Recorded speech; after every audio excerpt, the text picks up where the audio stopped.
गंगाराम की आंखें आसमान की ओर थी, जैसे वो बादलों से एक टुकड़ा हरियाली मांग रहा हो। हे धरती माई, तू कब मुस्कुराएगी हमारे लिए? सूरज ढलने लगा था और वो अपनी लाठी उठाकर घर लौट गया।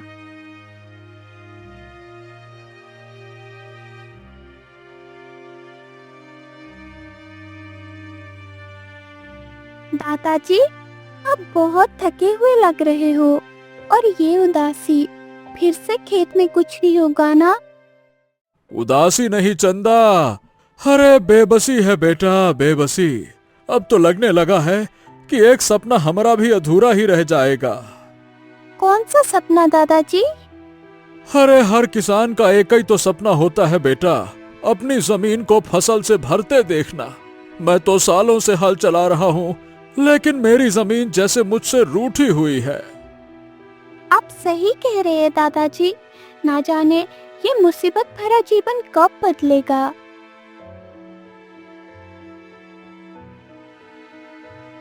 उस रात गंगाराम चुपचाप खाट पर लेट गया।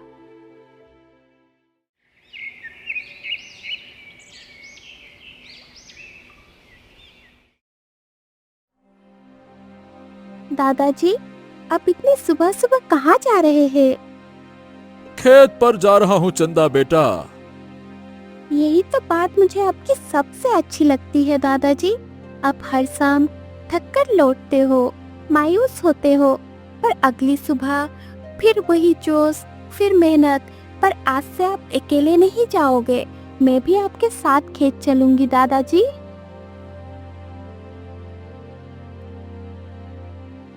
गंगाराम चंदा को लेकर खेत की ओर चल दिया। वो दोनों आधे रास्ते तक ही पहुंचे थे कि तभी गांव का साहूकार सामने आ गया। अरे सत्यानाश जाए, आज तो सारा दिन ही खराब हो गया जो तेरे जैसे मनहूस की शक्ल देख ली। राम राम राम राम राम। साहूकार जी, हमको मनहूस काहे कह रहे हैं? कम से कम हमारी पोती चंदा के सामने तो ऐसा मत कहिए। अरे बेवकूफ, सारा गांव तुझे मनहूस ही कहता है।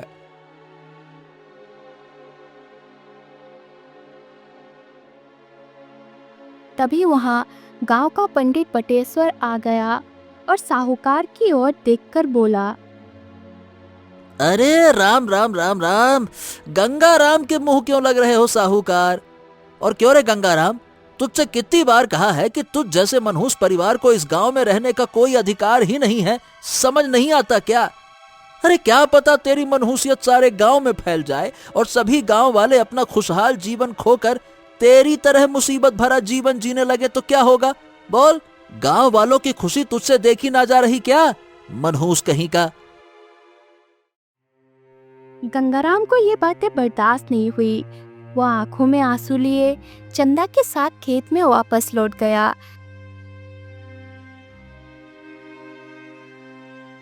गंगाराम फूट फूट कर रोने लगा। तभी रंग बिरंगी किरणों से एक विचित्र पक्षी प्रकट हो गया। अचानक पक्षी को प्रकट होता देख गंगाराम और चंदा दोनों बुरी तरह चौंक गए।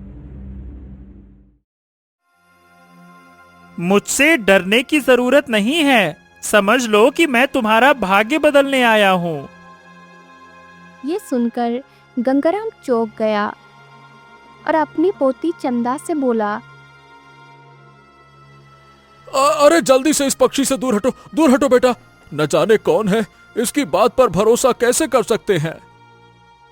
मेरी बात सुनो, मैं जानता हूँ कि तुम्हारी पीढ़ियां किस तरह से मुसीबत भरा जीवन जीती रही हैं। मेरी वापसी इस बात का संकेत है कि अब तुम्हारा दुख भरा जीवन समाप्त होने वाला है। गंगाराम डरते हुए अपने घर की ओर भागा। घर पहुंचते ही वो लंबी लंबी सांसें लेकर बोला, अरे तुमने देखा बेटा, अचानक से रंग बिरंगी किरणों से वो पक्षी प्रकट हो गया था। अरे हम तो उसको देख के बहुत ही घबरा गए। एक तो हमारे खेत में अनाज का दाना नहीं होता है, ऊपर से वो पक्षी न जाने कहां से आ गया। अगर ये बात गांव वालों को पता लग गई ना, तो वो तो मेरे बारे में और भी बुरा सोचेंगे। वो कहीं ऐसा ना समझने लगे कि मैं कोई जादू टोना करने लगा हूं। चंदा, जो काफी देर से चुप बैठी थी, धीरे से बोली, दादाजी, ना जाने क्यों मुझे उस पक्षी की बातों में सच्चाई नजर आ रही है। ये सुनकर गंगाराम चौंक गया। तभी रंग बिरंगी किरणों से फिर से वही पक्षी प्रकट हो गया और गंगाराम से बोला, मुझसे भागने से कुछ नहीं होगा। आखिर कब तक सच्चाई से भागते रहोगे? क्या तुम्हें अच्छा लगता है कि सारा गांव तुम्हारा मजाक उड़ाता है? क्या तुम्हें अच्छा लगता है कि सब तुम्हें मनहूस कहकर बुलाते हैं? अपने नहीं तो कम से कम अपनी पोती के बारे में तो सोचो। तुम्हारा जीवन तो कुछ वर्षों बाद समाप्त हो जाएगा, लेकिन चंदा के आगे तो पूरा जीवन पड़ा है। उसका विवाह कैसे होगा, कभी सोचा है तुमने? क्योंकि तुम्हारी पीढ़ियों में अब तक पुत्र ही जन्म लेते रहे हैं। वर्षों बाद तुम्हारे परिवार में एक कन्या ने जन्म लिया है। ये सुनकर गंगाराम चौंक गया और कांपते स्वर में बोला, अब मेरे परिवार के बारे में तुम इतना कैसे जानते हो? तुम्हें कैसे पता कि वर्षों से हमारे खानदान में किसी लड़की ने जन्म नहीं लिया? चंदा तो वर्षों के बाद हमारे कुल में जन्मी पहली कन्या है। हाँ, मैं सब कुछ जानता हूँ, लेकिन अभी तुम्हें सब कुछ नहीं बता सकता। सबसे पहले तुम्हें अपना भाग्य बदलना होगा, और तुम्हारा भाग्य तुम्हारे ही खेत के नीचे छुपा हुआ है। हैं? तो तुम कहना क्या चाहते हो? कल तुम अपनी पोती के साथ अपने खेत में खुदाई करना।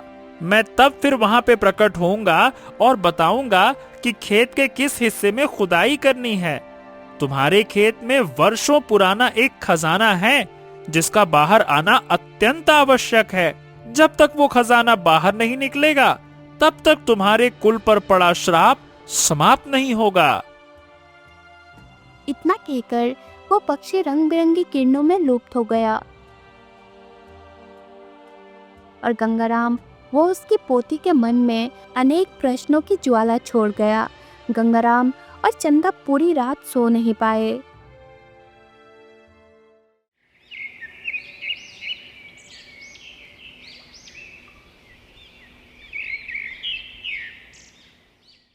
चंदा, तुझे क्या लगता है बेटा? दादाजी, वैसे भी सारा गांव हमें मनहूस की नजर से देखते हैं। हो सकता है उस पक्षी की बातों में कोई सच्चाई हो। क्या पता जमीन के नीचे हमारे पुरखों का खजाना दबा हो और वो पक्षी हमें वो खजाना देना चाहता हो। अब लेकिन आखिर वो पक्षी हो कौन सकता है बेटा? और तूने देखा नहीं, वो मनुष्यों की तरह बोल रहा था। इसमें तो कोई शक नहीं दादाजी कि वो एक मायावी पक्षी है, लेकिन सवाल ये है कि हमारे पास उसकी बात मानने के अलावा कोई चारा नहीं। कुछ ना करने से बेहतर है कि कुछ करके ही देखा जाए। गंगाराम अपनी पोती की बात सुनकर मुस्कुरा पड़ा और बोला, ठीक है, ठीक है। अब तक मैं अन्न के लिए धरती का सीना चीरता था, परंतु अब खजाने के लिए धरती का सीना चीरूंगा। हाँ।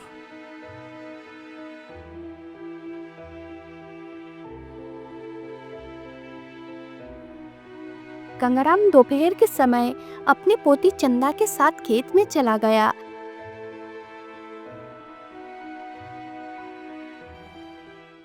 तभी वहां पर रंग बिरंगी किरणों से वही पक्षी प्रकट हो गया। इस जगह पर खुदाई करो। गंगाराम और उसकी पोती चंदा मेहनत से उस हिस्से की खुदाई करने लगे।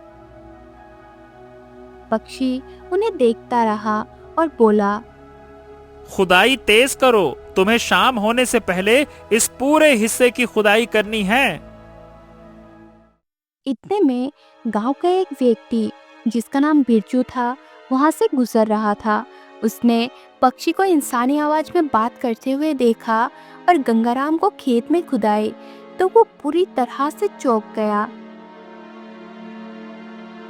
हे भगवान, ओ भैया, ये पक्षी इंसान की आवाज में बात कर रहा है और गंगाराम इसकी आज्ञा मान रहा है।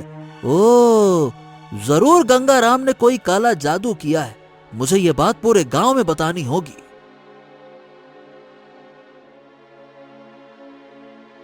इतना कहकर बिरजू ने पूरे गांव में यह बात फैला दी कि गंगाराम अपने खेत में खुदाई कर रहा है और एक पक्षी उससे इंसानी आवाज में बात कर रहा है।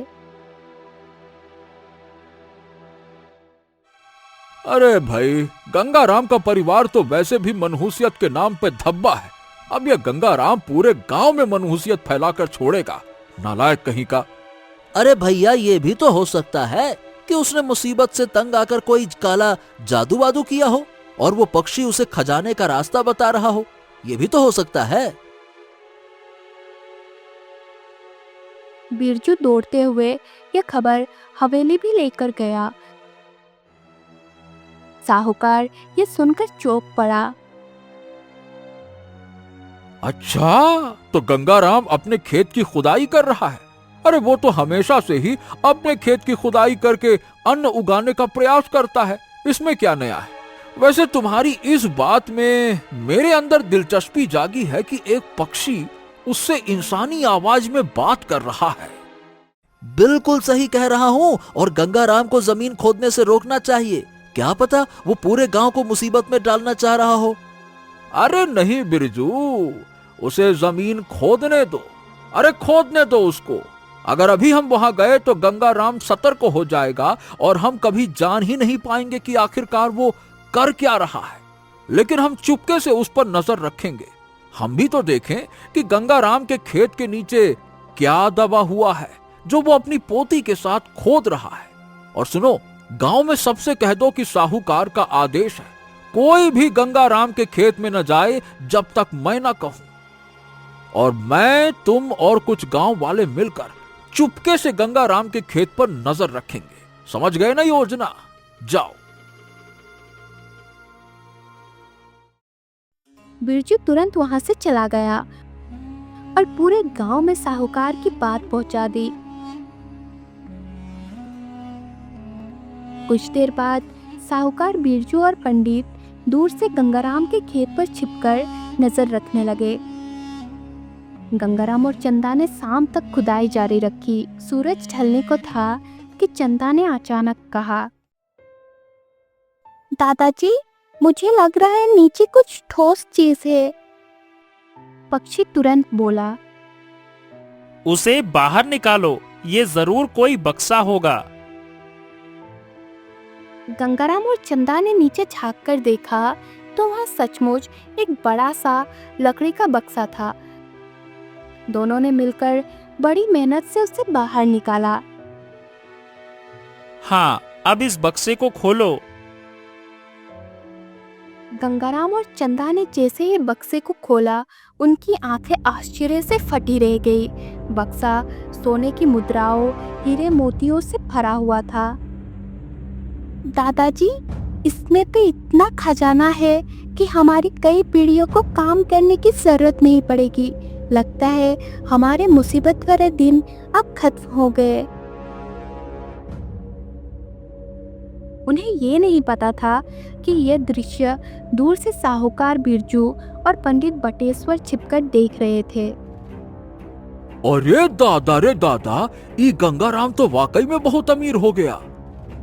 जरूर इसने काले जादू से इस पक्षी को सिद्ध किया है, तभी तो ये इंसानी आवाज में बोल रहा है। अरे साहूकार, देखते क्या हो, चलो जल्दी से गंगाराम के खेत में। तीनों भागते हुए खेत में पहुंच गए। उन्हें देखकर गंगाराम और चंदा पूरी तरह चौंक गए। हाँ तो भाई मनहूस, सही सही बता, तूने कौन सी काली सिद्धि पाई है जिससे ये पक्षी तुम्हें खजाने का रास्ता दिखा रहा है? बता। साहूकार जी, ऐसी कोई बात नहीं है, मैंने कोई काला जादू नहीं किया। हम तुम्हारी बात नहीं मान सकते। कहीं ऐसा ना हो कि तुम्हारे कारण पूरा गांव किसी संकट में पड़ जाए भाई। साहूकार ने तुरंत बिरजू से कहा, ए बिरजू, दौड़ के जाओ और पूरे गांव वालों को बुला के तो ले आ, जा।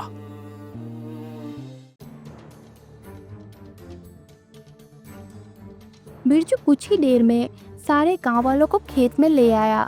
सभी गांव वाले खजाने को देखकर स्तंभ रह गए। तभी काफी देर से चुप बैठा पक्षी बोला, बस करो, गंगाराम निर्दोष है और उसकी पोती चंदा भी। इस खजाने का पता मैंने ही उन्हें बताया था। गंगाराम ने आश्चर्य से पक्षी की ओर देखा। गंगाराम, अब इस खजाने को सारे गांव में बांट दो।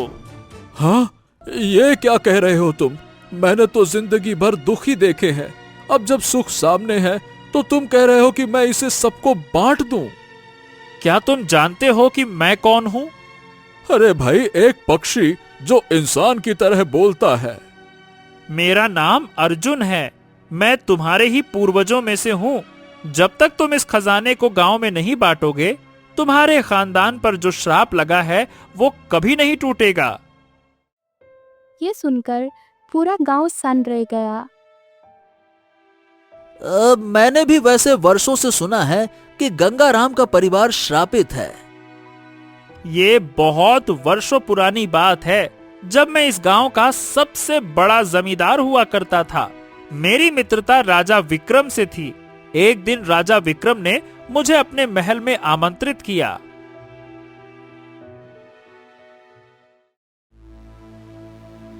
राजा विक्रम अपने महल के राज दरबार में बैठा हुआ था कि तभी वहां पर एक सुंदर युवक दरबार आ पहुंचा। उसका नाम अर्जुन था। राजा विक्रम तुरंत अपने सिंहासन से उठकर अर्जुन के पास आ पहुंचा। मुझे तुम्हारा ही इंतजार था मेरे मित्र। आखिरकार तुम आ ही गए। आओ आओ आओ आओ। ये तो आपका बड़प्पन है महाराज, वरना राजा महाराजा किसी का इंतजार नहीं करते। मैं बाकी लोगों के लिए भले ही राजा हूँ, लेकिन तुम भाई मेरे बचपन के मित्र हो। मैं तुम्हारे लिए राजा बाजा नहीं हूँ। मैं तुम्हारे लिए विक्रम हूँ, विक्रम, सिर्फ विक्रम। और सही बताऊं तो अर्जुन। हाँ, और मुझे याद है अर्जुन, जब हम छोटे थे तो कैसे आम के पेड़ पर चढ़कर आम तोड़ा करते थे और फिर बढ़िया साथ में बैठकर खाया करते थे। और कई बार तो तुम मेरा आम छीन कर खा लेते थे। अच्छा चलो, और सुनाओ। तुमने संदेश में लिखा था कि तुम मुझसे कुछ जरूरी बात करना चाहते हो, बताओ। महाराज, बात दरअसल ये है कि मेरे गांव में वर्षा नहीं होने की वजह से थोड़ा सा सूखा पड़ा हुआ है। गांव वाले बहुत विपत्ति में हैं। मैं अपने गांव की तरफ से आपके पास आया हूं। मेरे मित्र, तुम साफ साफ कह सकते थे कि तुम गांव वालों की मदद करना चाहते हो। चलो, तुम चिंता मत करो, मैं तुम्हें इतना धन दूंगा कि तुम्हारे गांव की सारी परेशानियां दूर हो जाएंगी। निश्चिंत रहो।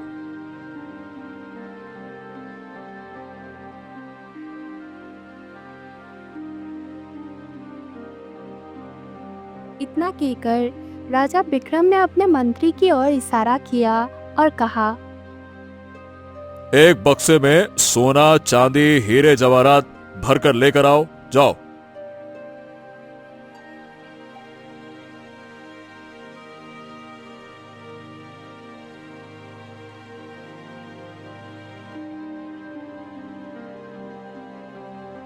राजा विक्रम ने तुरंत बक्सा खोला। अर्जुन ने जब खजाना देखा तो उसकी आंखें फटी की फटी रह गई। मैं तो आपके पास थोड़ी सी सहायता के लिए आया था, लेकिन आपने तो पूरा खजाना ही दे दिया। मेरे मित्र, तुम भले ही राजा नहीं, लेकिन तुम्हारी सोच एकदम राजा की तरह है। जब तुम अपने गांव की भलाई के लिए मदद मांगने आए हो, तो मैं तुम्हें खाली हाथ कैसे भेज सकता था। ये सारा खजाना तुम्हारे गांव वालों के लिए है, ले जाओ। अर्जुन मुस्कुराते हुए खजाने का बक्सा अपने गांव ले आया।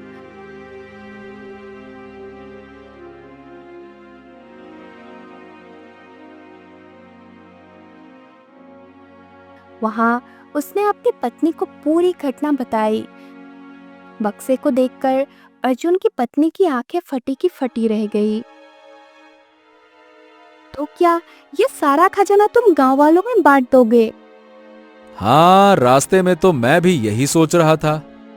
तो फिर इसमें से थोड़ा सा खजाना अपने पास रख लेना, सारा खजाना मत बांट देना। अरे तुम थोड़ी की बात कर रही हो, मैं तो इस खजाने में से गांव वालों को एक फूटी कौड़ी भी नहीं देना चाहता। लेकिन गांव वालों को तो पता है कि तुम गांव की मदद करने के लिए राजा विक्रम के पास गए थे। वो तुमसे सवाल करेंगे, तब तुम क्या जवाब दोगे? अरे तो कह दूंगा, विक्रम ने मदद करने से साफ इनकार कर दिया, और क्या। ये सुनकर उसकी पत्नी हंसने लगी।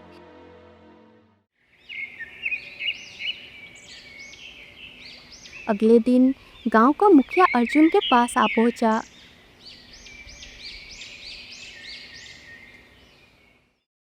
भाई अर्जुन, हमारे गांव वाले वाकई में बहुत परेशान हैं। कल तुम राजा विक्रम से मिलने के लिए गए थे, तो क्या उन्होंने कोई सहायता भेजी है क्या? अरे मुखिया जी, मैं क्या कहूँ, मैं मित्र समझकर अपने मित्र के पास गया था, लेकिन वो तो दुश्मन से भी पत्थर निकला। अरे उसने मेरी मदद करने से साफ इनकार कर दिया। उल्टा ये बोला कि अगर तुम्हें अपने लिए मदद चाहिए तो मैं कुछ दे सकता हूँ, लेकिन गांव वालों के लिए ना ना ना, एक फूटी कौड़ी ना दूंगा।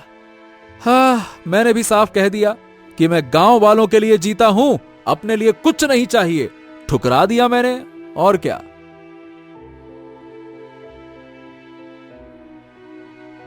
मुखिया ये सुनकर निराश हो गया। तभी उसकी नजर अर्जुन के घर में रखे एक बक्से पर पड़ी।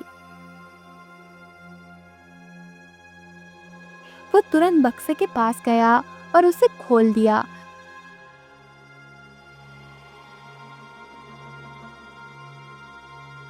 बक्से में इतना सारा धन देखकर वो अर्जुन से बोला, अर्जुन, इसमें तो ढेर सारा खजाना है, ये तुम कहां से लाए? अरे बकवास बंद करो मुखिया, कि कहां से लाए क्या लाए। ये खजाना मुझे मेरे मित्र विक्रम ने नहीं दिया। ये खजाना मेरा है, मेरे पूर्वजों का है। आज ही मैंने इसे अपने गुप्त कक्ष से निकाला है ताकि इसकी सफाई हो सके, समझे? वैसे तो तुम झूठ बोल रहे हो, और अगर मैं ये मान भी लूं कि ये खजाना तुम्हारा है, तब भी तुम इतने क्रूर निकलोगे हमने कभी सोचा नहीं था। अरे गांव वाले भूख प्यास से तड़प रहे हैं और तुम उनके सामने झूठ बोल रहे हो। अबे बड़ा आया दिमाग चलाने वाला, चल निकल यहां से, भाग।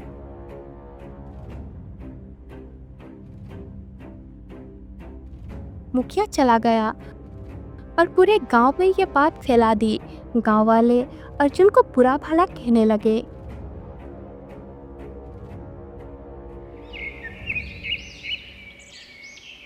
कुछ दिन ऐसे ही बीत गए। एक दिन अर्जुन अपनी हवेली में बैठा था कि तभी उसकी पत्नी बोली, गांव वाले अब तुम्हारे खिलाफ हो गए हैं। हाँ हाँ, तो मुझे कोई फर्क नहीं पड़ता। मुझे लगता है कि हमें इस खजाने को छुपा देना चाहिए। हाँ, ये तुम सही कह रही हो। मैं एक काम करता हूँ कि सारे खजाने को अपने खेत में गाड़ देता हूँ। और ये काम हम रात के अंधेरे में करेंगे, ताकि अगर तुम्हारे मित्र विक्रम को कुछ शक भी हो तो उसे खजाना मिले ही ना। अर्जुन और उसकी पत्नी रात के अंधेरे में खजाने को खेत में गाड़ाए।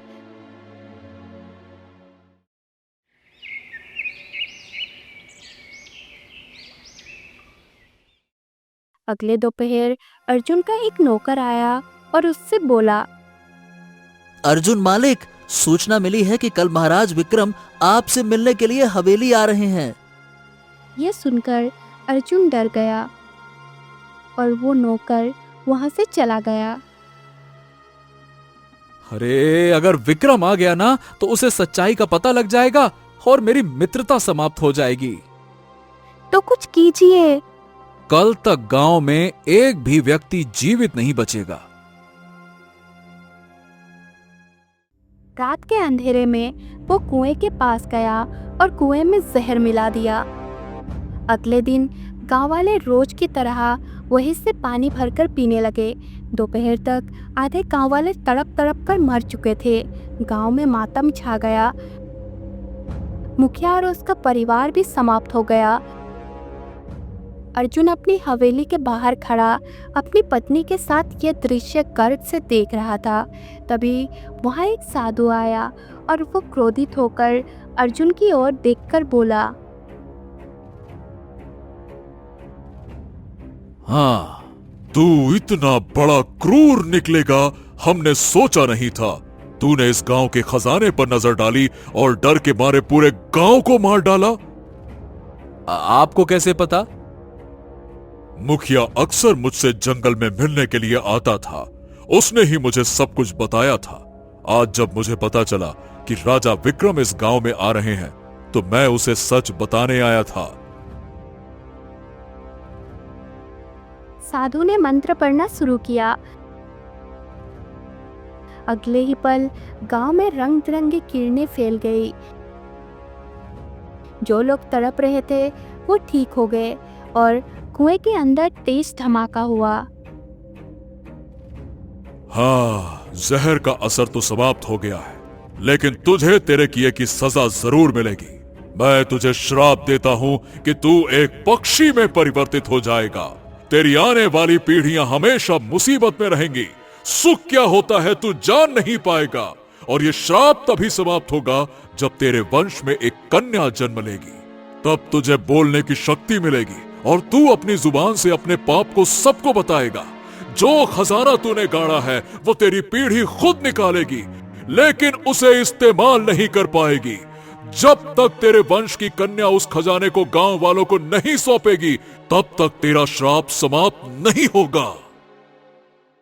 तभी अचानक हवा तेज चलने लगी और रंग बिरंगी किरणों से अर्जुन एक पक्षी में परिवर्तित हो गया।